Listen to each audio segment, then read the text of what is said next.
అన్నాడు. అదేవిధంగా దేవునికి భయపడాలని తెలుసుకున్నాడు. లాస్ట్ గా దేవుని గురించి ఒక సాక్షిగా నిలబడ్డాడు. సో అతి గొప్ప సాక్ష్యాన్ని చూసిన దేవుడు ఇంకా ఆయన వదులుతాడా? వదలడు.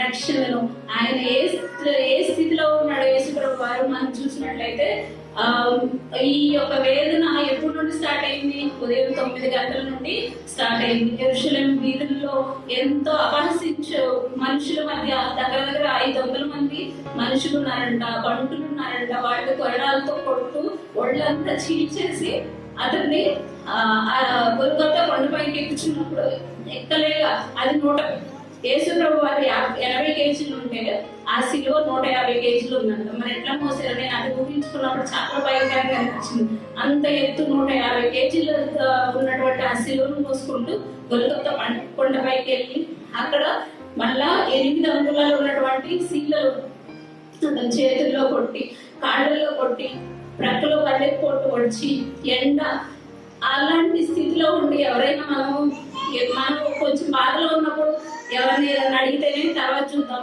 ఇప్పుడు కాదులే అని అనుకుంటాం. కానీ ఆయన ఒక్క పాపి చివరి నిమిషంలో కూడా నేను ఈ సమయం వేస్ట్ చేయకూడదు, నేను వచ్చింది తిరిగి తండ్రి చిత్తాన్ని నేను నెరవేర్చడానికి వచ్చాను. తండ్రి చిత్తం ఏంటి? పాపలను రక్షించడానికి వచ్చాను. చివరి నిమిషంలోనైనా నేను ఎట్లా ఉన్నా కానీ పర్లేదు, కానీ ఈ దొంగ పశ్చాత్తాపడి ఎంతో వేదంతో నన్ను అడుగుతున్నాడు కాబట్టి నిశ్చయంగా నేడు నీవు నాతో కూడా పరదేశంలో ఉంటావని చెప్పాడు ఆ దొంగకి. సో ఇప్పుడు పరదేశం అంటే ఇంకొకటి కొంచెం డెప్త్ గా వెళ్తే అది చాలా ఉంది. పరదేశం అంటే పరలోకం కాదు. ఇప్పటి వరకు మనం విన్నది, నాకు తెలిసింది, చాలా మంది నమ్మేది పరదేశం అంటే పరలోకం అని. కానీ పరలోకం కాదు. చనిపోయిన ప్రతి వ్యక్తి 3వ ఆకాశం